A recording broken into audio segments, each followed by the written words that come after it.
सावंतवाडीत car craft तर्फे free AC checkup. Maruti Suzuki car सर्व्हिसिंगचा 20 वर्षांचा प्रदीर्घ अनुभव आता आपल्या सेवेसाठी सज्ज।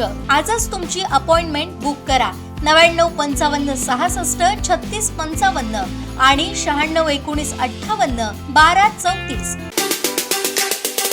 पत्रकारांच्या माध्यमातून सगळ्या जनतेला, देवगड वासियांना, सिंधुदुर्ग वासियांना, कोकण वासियांना कळकळीची विनंती करतो। गेले कित्येक दिवस कोकणातला आंबा, काजू बागायतदार असो, शेतकरी असो, फळबागायती शेती करणारा असो, मच्छीमार बांधव असो, हा संकटात असताना हे सरकार कुठेच गांभीर्याने या सगळ्या शेतकऱ्यांकडे, या नागरिकांकडे, मतदारांकडे बिलकुलही बघत नाही। आणि अशातच आंदोलन करत असताना वारंवार आपण बघू शकत असाल की आंबा बागायतदारांच्या आंदोलनाच्या प्रत्येक आंदोलनाच्या वेळी आमच्यावर गुन्हे दाखल झाले। आम्हाला वेगवेगळ्या प्रकारच्या नोटिसा काढून आम्हाला आंदोलन दडपण्याचा प्रयत्न या शासनाने, या सरकारने केलेला आहे। आजच आमच्या अध्यक्षांनी सांगितलं की आम्हा सगळ्या कार्यकर्त्यांना या ठिकाणी नोटिसा आलेल्या आहेत, पण असल्या नोटिसांना आता आम्ही भीक घालणार नाही आणि घाबरणार देखील नाही। उद्याच्या जर आंदोलनाचा योग्य तो निर्णय त्या ठिकाणी येऊन सरकारी अधिकाऱ्यांनी किंवा संबंधित सरकारने आमच्याशी संवाद साधला नाही तर उद्याचं आंदोलन जास्तीत जास्त तीव्र करण्याचा निर्णय हा आमच्या संघटनेचा आणि देवगडवासियांचा झालेला आहे। आपण आंदोलन चिघळण्यासाठी किंवा आंदोलनाची दिशाभूल करण्यासाठी देवगड तालुक्यात बघितलं असाल की अनेक प्रकारचे समर्थनाचे बॅनर या ठिकाणी लावण्यात आले। हे बॅनर लावून आपण काय साध्य केला? आपण म्हणताय की देवगड तालुक्यात प्रस्तावित प्रकल्प येईल, पण त्याची जागा निश्चित झालेली नाही। जागा निश्चित करू नकाच, देवगडात तर नकोच, अखंड कोकणात हा प्रकल्प नको। रत्नागिरीतल्या प्रकल्पालाही आमचा ठाम विरोध आहे। उद्या रत्नागिरी, बारसू सारख्या ठिकाणी जर हा प्रकल्प झाला तरी त्याची झळ ही आमच्या देवगड तालुक्यातल्या शेतकऱ्यांना बसणार आहे। तुम्ही जे बॅनर लावलात ते बॅनरमध्ये तुम्ही स्पष्ट उल्लेख केलाय कंपन्यांबरोबर करार झालाय, परंतु जागा निश्चित नाही। असले बॅनर लावण्यापेक्षा माझं सरळ सरळ या ठिकाणी आव्हान आहे, एकतर त्या बॅनरवर तुम्ही तुमचं नाव टाकून हिम्मत करा बॅनर लावायची।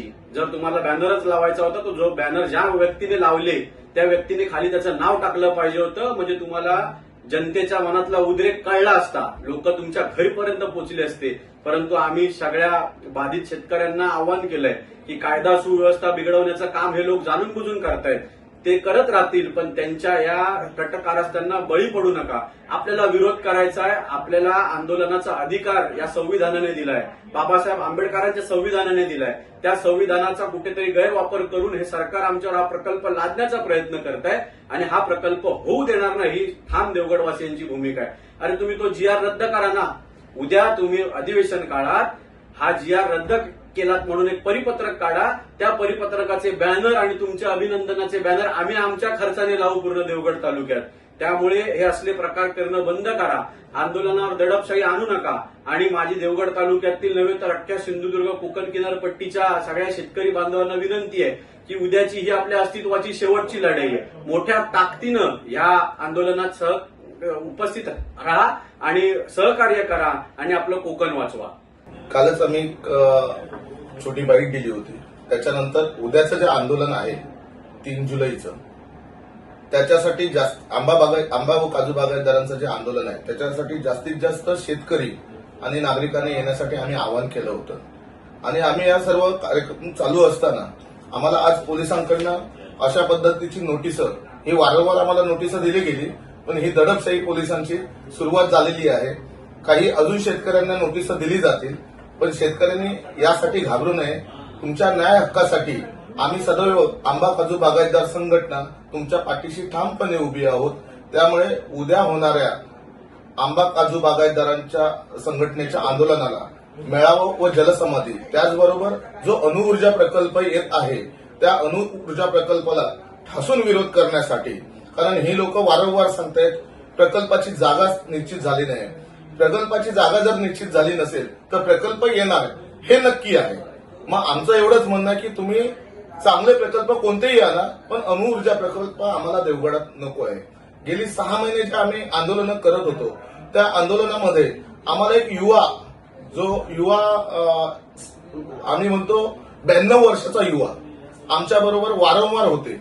त्याचं कारण असं, देवगडला मेळावा झाला, ओरसला मोर्चा झाले, नांदगावला रास्ता रोको आंदोलन झालं, वेंगुर्ल्याला एक मेळावा झाला, रत्नागिरीला एक मोठा आमचा मेळावा झाला.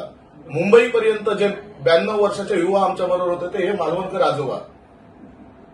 मालवणकर आजोबा तुम्ही खरंच सर्व शेतकरी आणि नागरिकांनी यांच्या वयाचा आणि त्यांच्या म्हणजे आता त्यांची तब्येत ही जर बघितलीत तुम्ही तर स्वतः रिक्षा करून ओरस, वेंगुर्ला, रत्नागिरी किंवा मुंबईला जाताना ते ट्रॅव्हल्सने गेले. म्हणजे अशा सर्व ठिकाणी हे युवा आमच्या पाठीशी उभे होते आणि हे युवा उद्याच्या आंदोलनाला सुद्धा येणार आहेत. कारण आज सकाळीच फोन करून आम्हाला सांगितलं, अरे आंदोलनाचा टाइम किती आहे, कुठे जायचंय. तो म्हटलं काका तुम्ही येऊ नका, खूप वाळूवरती यावं लागेल. नाही बोलतो मी येणार. यांचा एक आदर्श घ्या की त्यांना किती म्हणजे अजून त्यांना 100 वर्ष आयुष्य मिळू त्याबद्दल काही नाही, पण ते कशासाठी, त्यांचा उद्देश एकच आहे, मी जरी गेलो तरी माझी पुढची पिढी आहे.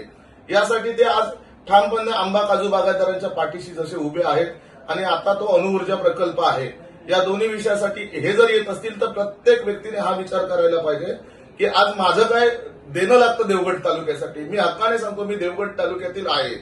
आमच्या इकडे आंबा पिकतो, काजू होते, पर्यटन आहे आमचं. आणि आम्ही पण या सरकारला हेच सांगतो, पर्यटनासाठी कुठलेही प्रोजेक्ट आणा, काही आमचा विरोध नाही त्याला. परंतु अणुऊर्जासारखा विनाशकारी जर प्रकल्प आमच्या देवगडला कुठे जरी येत असेल, इव्हन सिंधुदुर्गात जरी येत असेल तरी त्याला आमचा विरोध राहील.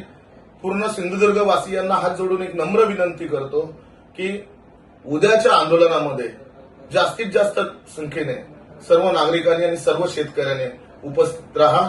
पोलिसांच्या दंडुकेशाहीला आम्ही घाबरत नाही. ही जी नोटीस दिली आहे ही अजून काही शेतकऱ्यांना दिली जातील, परंतु शेतकऱ्यांनी या नोटिसांचा न विचार करता उद्याच्या आंदोलनाला या. धन्यवाद.